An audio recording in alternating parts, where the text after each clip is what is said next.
Yeah. One follow-up on Simon and Said's questions. Yeah. So last week, the U.S. sent that letter urging Israel to improve the humanitarian situation in Gaza and heed international law. In that time, the Israeli military has targeted a child and then bombed him and the people trying to help him. Band-Aid organizations repeatedly bombed a refugee camp, attacked the remaining hospitals in northern Gaza, killed 4 engineers fixing water systems, rounded up people, tied them, blindfolded them, bombed an UNRWA shelter, and killed a 59-year-old woman as she harvested olives on her land in the West Bank. What does it mean if the Israeli government responds to U.S. requests to follow international law by committing possible violations of international law? Sorry for making you all wait a little bit more than 2 minutes. I have just one very brief thing off the top, and then I'm happy to dive right into your questions. So the Secretary will be wheels up a little later this afternoon, heading to Israel and other countries in the Middle East. In Israel, the Secretary will reaffirm the United States' ironclad commitment to Israel's security and emphasize advancing enduring peace and security for Israelis and Palestinians alike. Throughout the region, Secretary Blinken will discuss the importance of bringing the war in Gaza to an end, securing the release of all hostages, and alleviating the suffering of the Palestinian people. He will continue discussions with counterparts on post-conflict period planning and emphasize the need to chart a new path forward that enables Palestinians to rebuild their lives and realize their aspirations free from Hamas's tyranny. The Secretary will also underscore that additional food, medicine, and other urgently needed humanitarian aid must be delivered to civilians in Gaza. He will also discuss the need to reach a diplomatic resolution in the conflict between Israel and Hezbollah that fully implements UN Security Council Resolution 1701 and allows civilians on both sides of the blue line to return to their homes. And lastly, he will reaffirm the U.S. commitment to work with partners across the region to de-escalate tensions and providing lasting stability. So with that, Matt, you want to kick us off? Sure. Just on the trip, briefly, what other countries is he going to? So Matt, I will let the travel team announce other stops as it relates to the schedule as the trip progresses.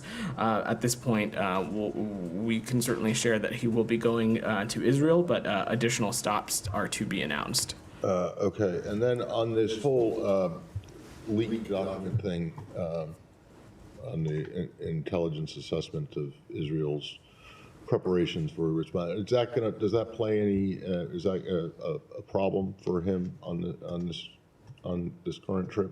Is that an issue of concern? So I can't say that it has come up in any of the bilateral or diplomatic conversations that we've had.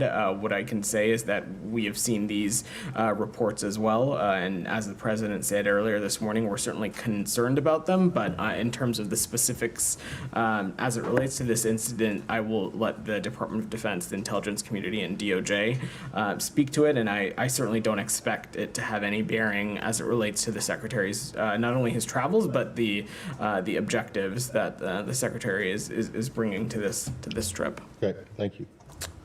Great. Simon, go ahead. So with the Secretary on his way following last week's death of Yahya Sinwar, after the death, the administration came out very quickly saying, we see an opportunity to bring an end to this war.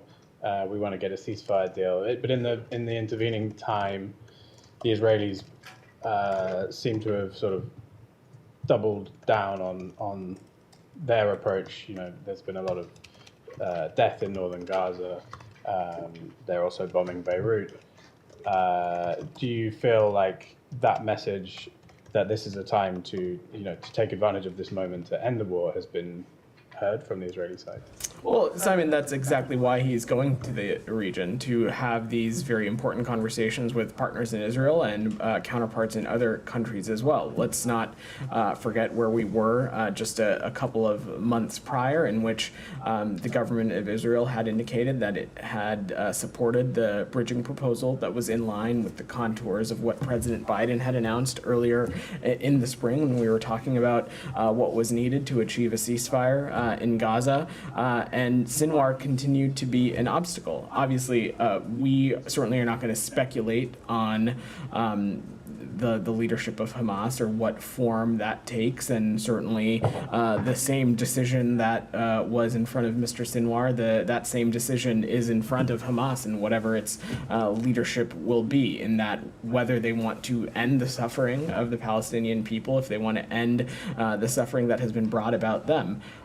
So we expect the Secretary to talk about all of these issues. We feel strongly that there is an opportunity to move the ball forward as it relates to getting a ceasefire accomplished. I'm not going to speculate on any immediate end product or outcome, but we feel that it is important to engage not just with the Israelis but also other partners in the region to continue to have these important conversations for all the reasons that you mentioned. There continues to be a need to address the humanitarian situation. We obviously want to ultimately see the violence to stop as well. So these are all things that we'll continue to discuss. And at this point, so we understand where we are, there isn't anyone who's emerged in Hamas who you are now negotiating with through the intermediary? Not to my knowledge. Of course, I will let our mediators speak for themselves and let them speak to what kind of engagements they may or may not have with Hamas. But Matt spoke a little bit about this on Thursday. In the aftermath of Hania's death, you saw there was some sort of semi-public process in which Hamas had indicated who its new leadership was. I have no reason to think that a similar process would not take place in the ensuring time ahead. And you mentioned the humanitarian situation. Seems like things have only got worse in northern Gaza. You had this 30-day ultimatum that you've given to the Israelis. I wonder if you could give us an update on have they made any progress towards what was laid out in the letter? So as we talked about last week, we have seen some progress on some of these things. As we saw last week the reopening of the route from Jordan. We also saw the Erez crossing in the north reopen. Talking about some of the efforts that we saw last week. Look, certainly nobody in the U.S. government is going to stand in front of you and say that we are satisfied or find the humanitarian situation in any part of Gaza satisfactory. And these are one of the things that we expect the Secretary to raise directly and discuss, not just with partners in Israel, but other counterpart countries on what more can be done to get humanitarian aid into Gaza.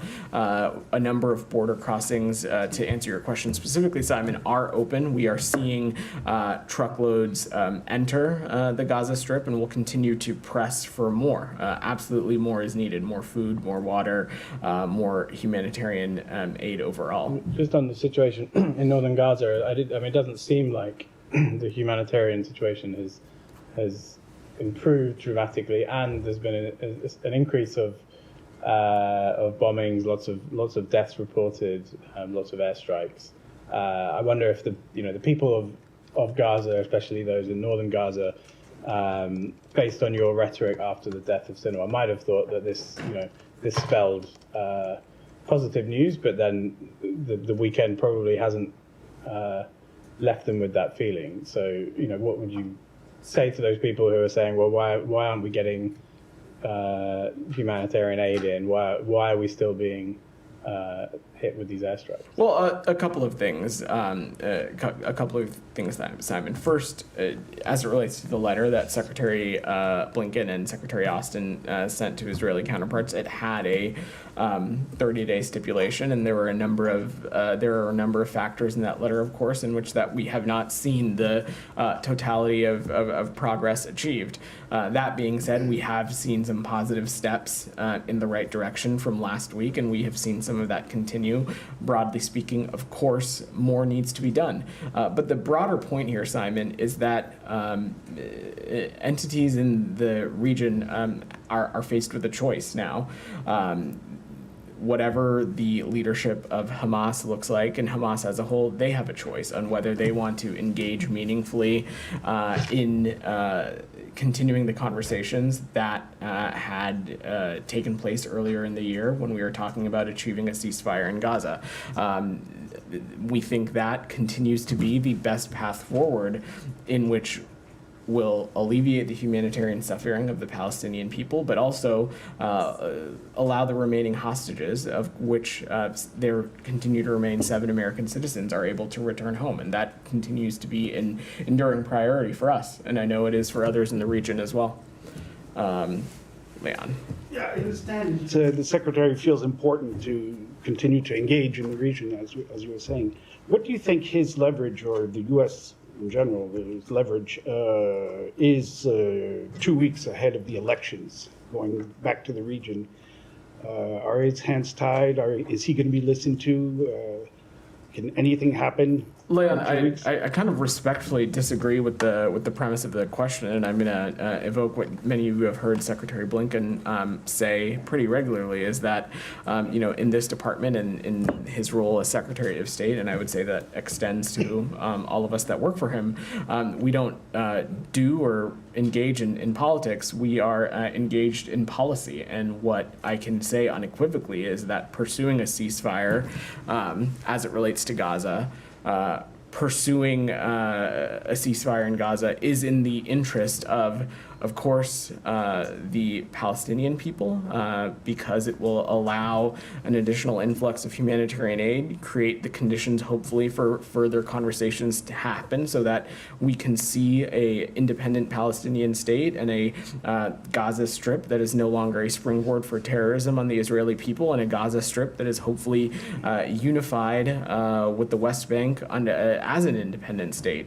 It is in the interest of the Israeli people, because, again, for far too many years, they have been living under the threat of terrorism and proxy groups and malign actors in the region. It is, of course, in the interest of the United States, and it's in the interest of American citizens. First, the Middle East region is a region in which there are a number of American citizens who live there and call it home. But beyond that, the United States, the American people, it is in their interest to see a region pull itself out of these endless cycles of violence that we have seen for far too many years, that date back further than October 7th. So it's not about leverage, Leon. It is, what do we want to see that is the best thing that can happen for the region, that is in the interest of the American people. And pursuing a ceasefire in Gaza, continuing to have conversations with counterparts of what a post-conflict period can look like, all of these things are in the United States' interest, and all of these things are in the interest of the American people. And that is true irregardless of whatever may come when it comes to our elections. Yeah, I'm not so sure about that, but just to move on very quickly, Lebanon, do you condone strikes against the financial institutions that struck the affiliates to Hezbollah? And there's now considerable damage in southern Beirut. So is it going to become another Gaza? Look, Leon, we've been pretty clear and consistent about the fact that we do not want to see regular and daily strikes into Beirut. As it relates to these specific financial institutions that you're asking about, Leon, I've seen those reports, and I'd let the IDF speak to its current operations. I, from up here, could not offer any analysis on what kind of role they may or may not have had as it relates to Hezbollah's broader infrastructure, whether it be financial or otherwise. I'm not saying that they did or didn't. I'm just saying I can't offer that assessment from up here. Broadly, though, our call continues to be the same, that Israel needs to do everything it can to not target civilian infrastructure and abide by international humanitarian law. And in all of its operations, needs to take every possible measure to minimize impacts on civilians and civilian infrastructure. This is something that Secretary Blinken has raised consistently with engagements that he's had with counterparts, but it's also something that President Biden raised with the Prime Minister earlier in the year as well. Nick, go ahead. There's new reporting that the State Department is investigating an IDF unit for alleged sexual assault of Palestinian detainees. Is that true? And if so, what additional detail can you provide on that? And then separately, Just wanted to ask if the State Department is still facilitating flights out of Lebanon. So on your first question, Nick, I just wouldn't speak to deliberative processes in detail. What I can say is that in any country where we have a security relationship, we of course have processes in place to assess and look at things when certain facts are raised or facts are brought to the United States. In all these places, it's our obligations to do so. But what I can say is that I have no news to share or anything to announce in the context of any sort of policy designation with respect to Israel. And as I said, we wouldn't speak to deliberative and ongoing processes. And on Lebanon, so I appreciate your question. A couple of updates on that. So our most recent U.S. government offered flight was on Thursday of this past week, on Thursday, October 17th, to Doha, and we expect another flight to take place on October 23rd, this coming Wednesday. As many of you who have been following this issue closely, we will continue to organize flights based on demand. Obviously, with the next flight being on Wednesday, we have moved away from a daily cadence, but we will continue to look at what demand is and make adjustments to the contract as we need in either direction. And we'll continue to assist U.S. citizens with seats on commercial flights, which are available daily to a range of destinations. Camilla. Thanks. Biden's envoy, Amos Hochstein, is in Lebanon. He had said that UN Resolution 1701 is not enough, and that Israel and Lebanon need to be working on a formula that brings an end to this conflict once and for all. Can you give any more details on what he was referring to, whether that's on the ground forces? Obviously, we know he's talking to political figures, and the goal for the US is to get a political resolution, but is he talking more about the immediate term in terms of troops on the ground, forces? So I think if you look back at Special Envoy Hochstein's statement specifically, what he said is both sides simply committing to 1701 is not enough. And certainly we would agree with that. What we want to see ultimately in any diplomatic engagement is action. And then, of course, in the context of northern Israel and southern Lebanon, what we want to see is the effective implementation of 1701. Of course, a commitment to such a thing would of course not nearly be enough. What we want to see is something in action. But that being said, we are continuing to work with the government of Lebanon, the state of Lebanon, as well as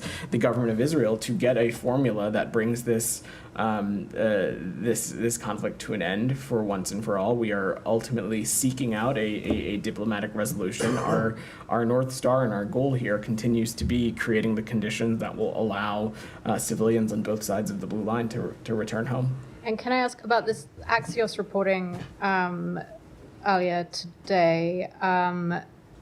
There was it's reporting that that Israel gave a U.S. document, gave the U.S. a document saying what its demands are for ending the conflict with Lebanon, and part of that document was effectively saying that it can enforce, i.e., target anywhere in the country, as part of enforcing what it wants for ending the war. Do you have any? So I've not seen that reporting, and I certainly am not sure what that document is referring to. Again, in the context of Lebanon, we have been very consistent for many days and weeks now of what it is that we exactly want to see. We, of course, are not being naive about Hezbollah, and they are in fact a terrorist organization, and they have had a stranglehold on much of Lebanon for quite some time now. And so we, of course, support efforts to degrade them, degrade their infrastructure. We want to make sure, though, that civilians are protected. We certainly don't want to see any daily regular strikes of Beirut, and we want to see every possible measure taken to protect civilians. But beyond that, we ultimately want to see a diplomatic resolution, of course, one that is in line with 1701, that we believe will allow civilians to return home. That continues to be our focus. But the U.S. would not be okay with Israel being able to strike Lebanon. I just don't want to speculate around the context of this purported document because I truly have no idea what this reporting is referring to. What I can say now in the context of the ongoing kind of activity is that we certainly don't want to see any kind of daily strikes or action into Beirut. Certainly ones that have the potential to impact civilians and civilians' infrastructure on a regular basis. Saeed, go ahead. Thank you, Yeah. Vedant. Now, you keep insisting that Israel has accepted the proposal suggested by the president on May 31 and, in fact, adopted in a UN resolution, a Security Council resolution on June 10. So can we expect that during the Secretary's visit this time around, that the Israelis will, or the Israeli Prime Minister will say he adheres to the proposal as was submitted and adopted by the United Nations? Zaid, that is a question for the Israeli Prime Minister's office and the government of Israel, and certainly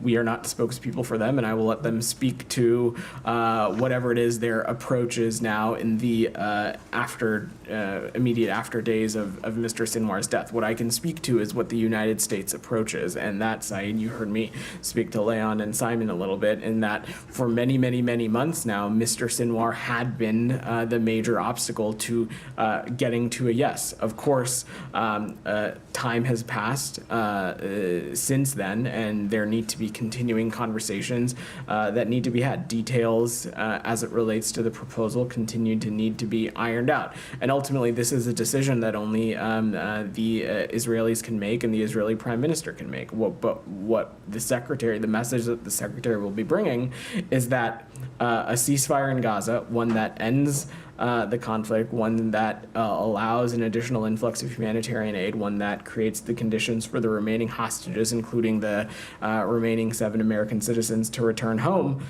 That is in the interest of the Israeli people, the Palestinian people. It is certainly in the interest of the United States and the American people, and that is what we will work collectively to pursue, but also in close coordination with partners in the region, because the day after period is also vitally important as well, to make sure that we keep the region on track so it stops getting out of these endless cycles of violence. Yes, but since it was an Israeli proposal to begin with, you expect that the Israeli government will come out and say, this is the proposal we accept. I'm just asking. I'm not going to speculate on any announcements that may or may not come out of this trip. I, of course, have no doubt that you'll be paying attention to the Secretary's trip closely, and I will let him and or the government of Israel speak directly. Mm-hmm. Well, let me ask you about a massacre that took place on Saturday in Beit Lahia. 100 people were killed, maybe more, many more injured. It was mainly civilians. I know Israel liked to say, under the pretext that there were fighters there, but we have seen, by irrefutable evidence that Hamas fighters fight in 2s and 3s, as we have seen, and their leader was fighting in 2s and 3s and so on, because it is more effective and it's safer for them. So why is it so difficult for the United States of America, that has always adopted and espoused a high standard on human rights and so on, why is it so difficult to condemn the massacre of civilians in this very case? Said, when we have seen action that has impacted civilians, when we have seen actions that have impacted civilians in a disproportionate way, we certainly have spoken to it. And of course, in the context of Gaza, we have not been unambiguous about the concerns that we continue to have about its impact on civilians, both in the death toll, but also in the humanitarian impacts. And these are one of the things that we expect the Secretary to raise and continue to engage on his travels. But you do condemn the deliberate and wanton killing of civilians, don't you? Of course we do, okay. Saeed. Right. Let me just follow up on this very issue. Your ally, one of your strongest allies, is Jordan, and this is what Ayman Safadi said yesterday. He said the horror Israel is bringing on the entire population of northern Gaza isn't human. It is pure evil and war crime that humanity should not tolerate. Do you agree with the foreign minister of Jordan? You're a good ally? I've not seen Mr. Safadi's comment, Said, and certainly I'm not going to get into a public discussion or speak to private diplomatic conversations up here. What I can say is that we know that Jordan shares the United States' commitment of what we want to see for the region, which is ultimately, of course, regional stability and as well protections for civilians. We all have a strong interest in trying to create an environment in which people involved in this conflict can return to their homes and live safely and securely. Certainly, that includes the Palestinian people, and that is something that we are going to continue to work towards, and it's something that we're going to continue to work towards in close coordination with our Jordanian partners as well. Lastly, I have on aid, please. Yeah. Now, just to follow on what Simon asked. Yeah. Now, your 30-day thing. I mean, Israel banned 6 organizations from getting aid into Gaza. Do you feel that Israel feels that it has this 30 days to do whatever it wants, that it can take whatever, comfort that it can continue to prevent aid from going in? In the meantime, Said, you have 400,000 people that are being starved to death and now burnt to death. Said, I couldn't speak to what Israel thinks or doesn't think. What I can speak to is the approach that the United States is taking, which is that we want to see the humanitarian situation in Gaza significantly improved, and that, of course, that 30-day thing that you're referring to, it was a letter from the Secretary of State and the Secretary of Defense laying out very clearly of what expectations we had and what changes that we want to see. And I'll add, it is simply just a reflection of U.S. policy. We are always going to appropriately enforce the laws that we are bound by, which is, of course, that when we have countries in which we have security relationships with, when we have humanitarian conditions as such, there are certain expectations and metrics that we need to see, and we will continue to push them to see those, and I have no doubt that the Secretary will raise this directly. Yeah. One follow-up on Simon and Said's questions. Yeah. So last week, the U.S. sent that letter urging Israel to improve the humanitarian situation in Gaza and heed international law. In that time, the Israeli military has targeted a child and then bombed him and the people trying to help him. Band-Aid organizations repeatedly bombed a refugee camp, attacked the remaining hospitals in northern Gaza, killed 4 engineers fixing water systems, rounded up people, tied them, blindfolded them, bombed an UNRWA shelter, and killed a 59-year-old woman as she harvested olives on her land in the West Bank. What does it mean if the Israeli government responds to U.S. requests to follow international law by committing possible violations of international law? So first, Prem, I just want to be very clear that as it relates to the specifics of some of these operations, I will let the government of Israel and the IDF speak to that. The point of the letter also was to provide a timeline in which we wanted to see certain factors as it relates to the flow of humanitarian aid into Gaza and addressing humanitarian concerns addressed. The timeline for that we are not at the end of that process, and so I am certainly not going to speculate or draw conclusions or assessments on that when we are still within that time frame. What I can say unequivocally is that we want to see the humanitarian situation in Gaza addressed.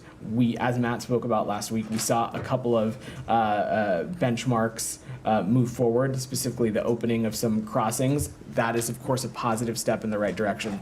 Not at all conclusive, and certainly not at all satisfactory to a lot of the things that we laid out in the letter. There was also a couple of other things that we wanted to see, particularly as it relates to how evacuations are undertook and a couple of other efforts. That work certainly still remains, and certainly there is still a lot of work that needs to be done as it relates to addressing the humanitarian situation. And I expect these are some of the specific things I expect the Secretary to raise. And on top of that, we have been unequivocal that as these operations are conducted, that every possible effort needs to be taken to minimize impacts on civilians and civilian infrastructure. And if you'll just allow me to address your last point about the woman who is harvesting olives in the West Bank, these reports are incredibly concerning. We understand that the IDF has taken some additional initial steps, that the officer was suspended. The IDF has released a statement that an investigation has been opened by the military police. The commander has been suspended from her position until this investigation concludes. And our expectation vision is that Israel investigate this thoroughly, swiftly, transparently, and it seeks accountability in this incident as well. And I will just note that it is not lost on us that the annual olive harvest is major economic activity to Palestinian people and to the Palestinian economy. And we believe that Palestinians need to have access to their land to conduct these kinds of harvests when appropriate. So that reminds me, after the killing of Aishnor Egi about a month and a half, 2 months ago, the department mentioned how, this shows that it seems that the Israeli military needs to really consider and reconsider its rules of engagement. What does it say that not only, I know you mentioned that there's been accountability for the soldier, allegedly, who killed the 59-year-old woman, but there's specifically this case of a child being targeted, and as he calls for help, as people descend upon him to help him, they get bombed. I know you said you won't comment on all of these operations, but is that an operation? That just seems like a killing. I'm not going to, again, speak to these incidents in specificity, but I can say, Prem, that what we have said before, it continues to be the case, and it continues to be that we want to see some changes when it comes to military engagement and the rules of engagement, particularly as it relates to the West Bank. That continues to be something that we want to see. Okay, and then finally, just a finer point. The department last week said the reason the U.S. gave Israel 30 days to improve the situation in Gaza was to give them enough time to cure the problem. You just said that this letter was also about affirming existing U.S. policy. So what exactly happens if the Israeli government doesn't heed U.S. policy? 23 days from now, if these bombings continue, these capturings, these killings continue, as they have for the past 380 days, what specifically will the U.S. do? So I'm not gonna speculate on what may or may not happen, Prem. I can say, and you heard Matt say this last week as well, we of course will appropriately enforce what U.S. law is. We are bound by the laws that govern our government and of course govern the security relationships that we have with any particular country. I'm not gonna speculate what that process is. There is still quite some time before we're at that point. We hope that we don't have to get there. Our hope is that we see some effective remediation in efforts surrounding humanitarian access and humanitarian aid, and we hope that we don't have to get to that point. So I will continue to let that process play out. I know that this is something that is important to the Secretary, and he'll be raising it with counterparts on this trip. Why has it been enforced up to this point? Good. You mentioned earlier that with regard to humanitarian aid, you've seen some positive steps over the past week. Is this a consequence of the timeline set by the U.S. in terms of improving humanitarian supplies? You'll have to speak to the Israelis and members of their government involved in the provision of humanitarian aid, whether it is a byproduct of the letter or not. What I can say is that outside of course, the letter, which, as Matt spoke about, was intending to stay private, we have talked about humanitarian aid and the importance of it through a relevant counterpart and diplomatic channels, and so this is a round-the-clock effort, not solely just through this letter. And so we consistently have raised concerns around humanitarian issues when we have seen things happen, whether it be crossings close or certain access points not be as easily accessible. We've raised those directly, and we'll continue to do so. So I'm not going to speculate on where those changes came from. It obviously was a positive step in the right direction, but as I said in speaking to Prem, we want to see additional steps taken. If I can just, on another issue, there are several reports that the U.S. is investigating the actions of an Israeli unit, Unit 100, which guards detainees from Gaza.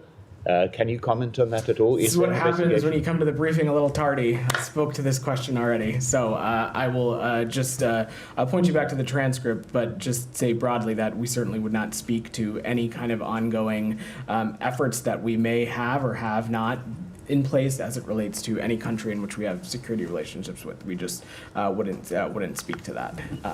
Jalil, go ahead. Thank you very much. First, a quick thank you to the State Department for finally giving me a hard pass. I got it after 10 years, so thank you. Buckle up, everybody. And a quick compliment to you and Matt that these last 2 weeks before elections are left, and you guys are doing a wonderful job. So I just want to salute you on that. Thanks, I guess. Quick 3 questions, sir. Number one, in Pakistan, one of our journalists known Hamid Mir is like Anderson Cooper in Pakistan. He had reported many years ago that a big news media owner and a journalist, writer himself had paid this much amount. I think in those years it was like $4 or $5 million to buy these member of parliaments, like horse trading was done. That gentleman was my father, by the way, that he was writing about. During this weekend, a similar incident happened, but this time the congressman, the female even congressman, whose video I had shared with your colleague, their kids were kidnapped. Even their handicapped kids were kidnapped. While they were standing in the Senate, they were shivering. I mean, Is this the democracy that you are? Is this the democracy that you want to see in Pakistan? Jalil, I have I don't have anything to offer as it relates to what you laid out. If of course for anything, for any kind of kidnapping, that certainly we would defer to local law enforcement. If that is true or not, I wouldn't get into from up here. Okay. Simon, So, just one question, please. One more. go ahead. Two more, but one more would. You can do one more. Then Simon's had his hand up pretty patiently an Oxford for a while now. An Oxford graduate running the biggest charity cancer hospital, running one of the biggest charity university in the country. For last 1 month, his treatment has been horrible. His two sisters are arrested. His wife is arrested. His nephew is Again, arrested. is there a question, Jalil? Are there any human rights that your ambassador tells you that if on such level human rights are violated, do you know what is happening on like normal guys level? Jalil, we engage on human rights regularly and with all countries with which we have relationships with. That is at the forefront of our engagements. And in the context of Pakistan, of course, it is something that we raise directly through our ambassador and through others as well. I don't have any specifics to offer. Please follow up a small one on Simon's had his hand up Just for a a while. small now. one Go on ahead, that, Simon. Matt. Come on. Go I ahead. wanted to come back to one of your answers to Leon earlier Yeah. on the Hezbollah financing. So this bank organization, Al-Qad Al-Hassan, it's been under OFAC sanctions. I just wanted to kind of go back to your answer to Leon though. Do you talked about sort of civilian infrastructure should be avoided, but if Israel is like specifically saying they're going to go after this financial institution, is that okay under the sort of terms that you guys have set out about this bombing campaign? So, Simon, if there are, of course, Hezbollah fighters or Hezbollah infrastructure operating from such a facility, that would, of course, we'd support the degradation of Hezbollah and the degradation of Hezbollah infrastructure. Well, the point that I was raising to Leon is the specifics in which how this institution may or may not ladder up or feed into Hezbollah's financial network. I'm not an expert in that, wouldn't be able to speak to that from here. Perhaps OFAC might be a place to speak to. But the broader point that I was making is that even when those kinds of operations are being undertook and those kinds of Hezbollah infrastructures are being targeted, that every possible measure needs to be taken to minimize its impact on civilians. But when you talk about targeting Hezbollah, does that include this financial infrastructure, which also serves civilian purposes? It's kind of, it's straddling a line between a militant group and doing services for the public. So I guess you've given them sanctions for aiding Hezbollah, which you consider a terrorist organization. But does that mean banks that deal with funding for terrorism are now legitimate targets for airstrikes? Ultimately, Israel is a sovereign country and will make its own targeting decisions. Whether they're in any facility, and this is consistent. It's been our consistent approach, is that in any facility or institution, whether it is when there are civilians, every possible measure needs to be taken to protect and minimize civilians and the impact on civilians. However, much like Hamas, Hezbollah is a terrorist group that operates within civilian infrastructure, has co-located itself within civilian infrastructure, and when that happens, civilian infrastructure can unfortunately become targets. We want every possible thing to happen so that isn't the case, and that is why we keep coming back to one of the things we keep coming back to rather is 1701. Because in that agreement in 2006, Hezbollah was supposed to lay down its arms, and had they done so, we would not even be in this situation right now.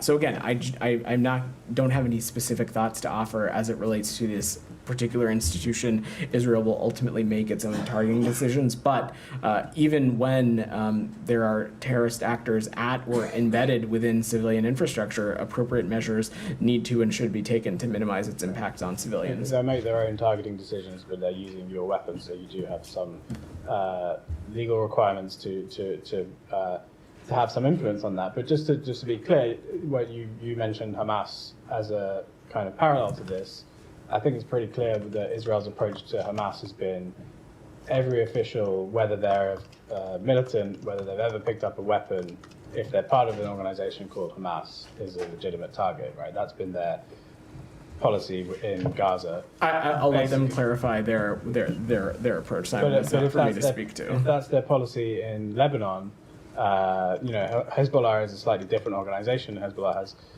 political representation.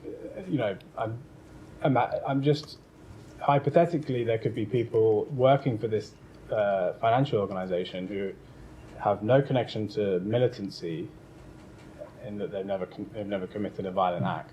Well, but your position seems to be that it's okay for them to be... Simon, Hezbollah ultimately is a terrorist organization. Hezbollah is a terrorist organization that has American blood on their hands, it has Israeli blood on their hands, it has Lebanese civilians' blood on their hands, and we of course support efforts to hold them accountable, to degrade them, and to degrade their infrastructure. While those operations are being conducted, we of course want to see every measure taken so that impacts on civilians are minimized. I'm just not going to... meaningless distinction. I'm just not going to, I don't have any other assessment to offer on this beyond that.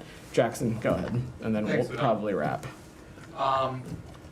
Is there any comment on reports of Israeli forces demolishing a watchtower and perimeter fence at a UNIFIL outpost in Lebanon yesterday? We've seen those reports, and we've asked our colleagues in the IDF for additional information, and I will let the Israeli Ministry of Defense answer any questions about those operations. But we have been clear with all parties that there needs to be protections of UNIFIL personnel and facilities. UNIFIL operates in Lebanon under a mandate from the UN Security Council, and these facilities and these individuals must not be harmed. And does the department have any comment about the arrest of U.S. citizen and journalist Jeremy Lafredo in Israel earlier this month? Last we heard, a district court ordered Mr. Lafredo to remain in Israel until October 20th for police questioning. What's his current status? My understanding is that Mr. Lafredo has left Israel.